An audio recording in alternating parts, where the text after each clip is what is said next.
Hello guys, good morning. કેમ છો?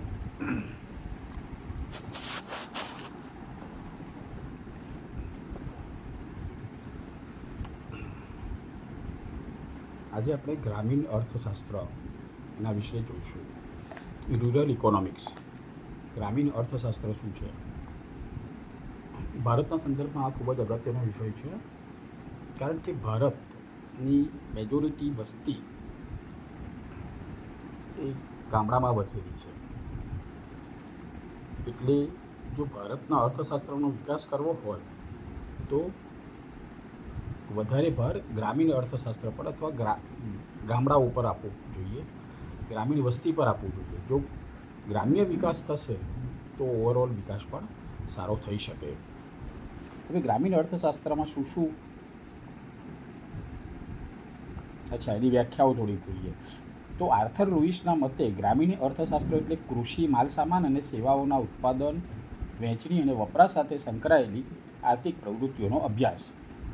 તો સૌથી પહેલું તો શેના લગતું છે આ ગ્રામીણ અર્થશાસ્ત્ર? એટલે કૃષિ. કારણ કે બેઝિક ભારતમાં જે સૌથી પાયાનો જે પ્રવૃત્તિ છે, આર્થિક પ્રવૃત્તિ જે છે ગ્રામ્ય લેવલે, તો તે કૃષિ છે. માટે ગ્રામીણ અર્થશાસ્ત્ર એટલે કૃષિ અર્થશાસ્ત્ર. એક અર્થમાં એ બંને સમાનાર્થી જ છે, ગ્રામીણ અર્થશાસ્ત્ર અને કૃષિ અર્થશાસ્ત્ર. ગ્રામ્ય વિકાસ, કૃષિ વિકાસ એ એક અંશે સિનોનિમ્સ છે. માટે ગ્રામીણ અર્થશાસ્ત્રમાં કૃષિના માલસામાન અને સેવાઓ, કૃષિને લગતા માલસામાન અને સેવાઓના પહેલું ઉત્પાદન, એની વહેંચણી અને એનો વપરાશ, ત્રણ વસ્તુ: production, distribution and consumption. Production, distribution and consumption, PDC, post dated check. તો પ્રોડક્શન, ડિસ્ટ્રીબ્યુશન એન્ડ કન્ઝમ્પશન.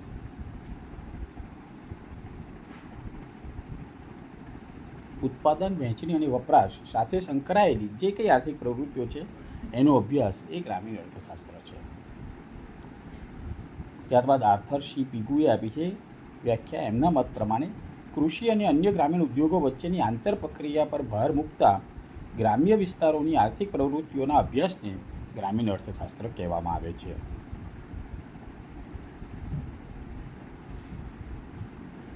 હવે ગ્રામીણ અર્થશાસ્ત્રના ઉદ્દેશો જોઈએ તો સૌથી પહેલો ઉદ્દેશ છે આર્થિક વિકાસ. અર્થશાસ્ત્રનો પહેલો ઉદ્દેશ, ગ્રામીણ હોય કે શહેરી, પહેલો ઉદ્દેશ જ એનો શું હોય? આર્થિક વિકાસ. અર્થશાસ્ત્ર એનો ઉદ્દેશ આર્થિક વિકાસ છે. ગ્રામીણ હોય તો ગ્રામીણ આર્થિક વિકાસ એટલે ગ્રામીણ વિસ્તારોમાં આર્થિક વિકાસને પ્રોત્સાહન આપવું. જે પ્રવૃત્તિઓ ચાલતી હોય તેને સપોર્ટ આપવો, તેને પ્રોત્સાહન આપવું અને તેને વેગ મળે તેવી પ્રવૃત્તિઓ કરવી. એટલે ઉત્પાદનના સાધનો અને સંભવિત તકોને શોધવી, તેનો ઉપયોગ કરવો, રોજગારીની નવી તકો ઊભી કરવી, ગ્રામીણ લોકોના આર્થિક વિકાસમાં ફાળો આપવો, તેમનું એમનું જીવન ધોરણ કઈ રીતે ઊંચું આવે તે અંગેની તપાસ કરવી અને તેમાં વધારો કરવાની કોશિશ કરવી. ગરીબી નાબૂદી. તો સૌથી પહેલાં પ્રાથમિક સમસ્યા જો હોય ગ્રામીણ લેવલની તો તે છે ગરીબી.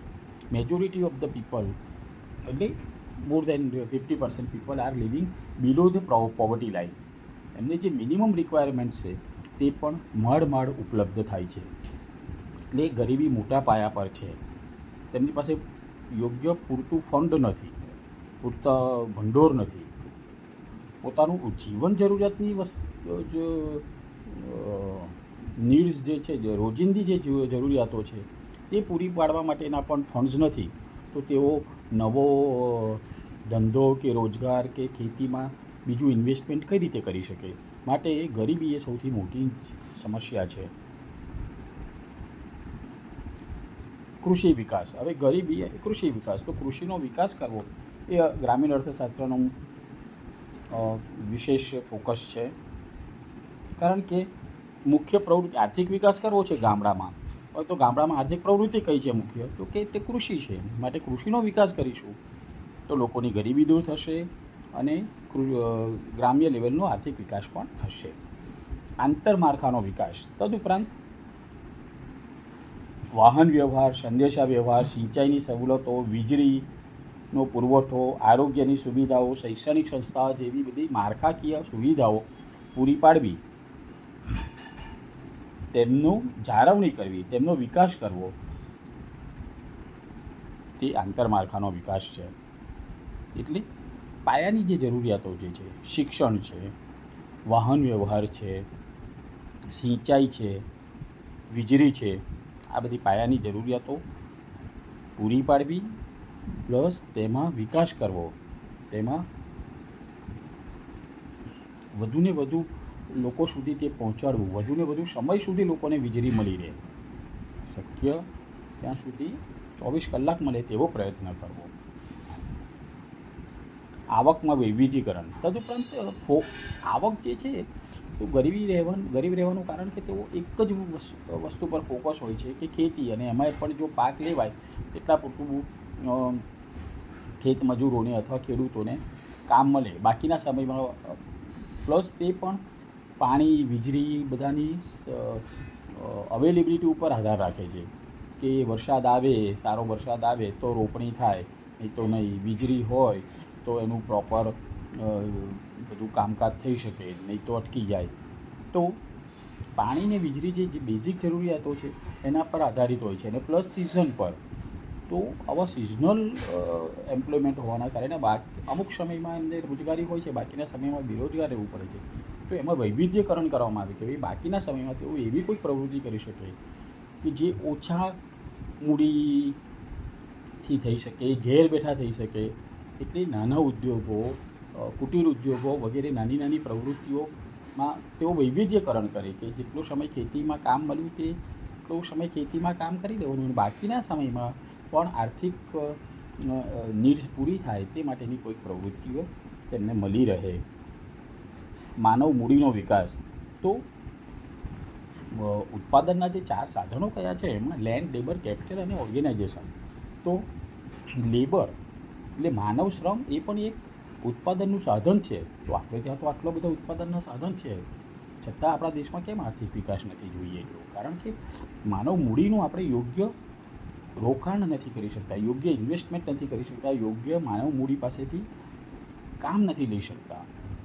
જો આ કેપિટલનું ફેક્ટર ઓફ પ્રોડક્શન છે, 4 જરૂરિયાત છે કે ભાઈ લેન્ડ પણ જોઈએ, લેબર પણ જોઈએ, કેપિટલ જોઈએ અને ઓર્ગેનાઇઝેશન જોઈએ. તો ઘણા બધા કન્ટ્રીઝમાં તો લેબર ઇઝીલી અવેલેબલ નથી. આપણે ત્યાં તો લેબર આટલું બધું ઇઝીલી અવેલેબલ છે, ચીપલી અવેલેબલ છે, ખૂબ સસ્તા દરે અવેલેબલ છે, પરંતુ આપણે યોગ્ય પ્રમાણમાં ઉદ્યોગો અને બીજા ખેતી અને ઉદ્યોગોમાં તેમને પ્રોડક્ટિવલી યુટિલાઇઝ નથી કરી શકતા. તો એ અંગે પૂરતું ધ્યાન આપવું જોઈએ. તે લોકોના કૌશલ્ય જોવા જોઈએ, તે કૌશલ્યમાં વિકાસ થાય, તેમની સ્કિલમાં ડેવલપમેન્ટ થાય. સ્કિલ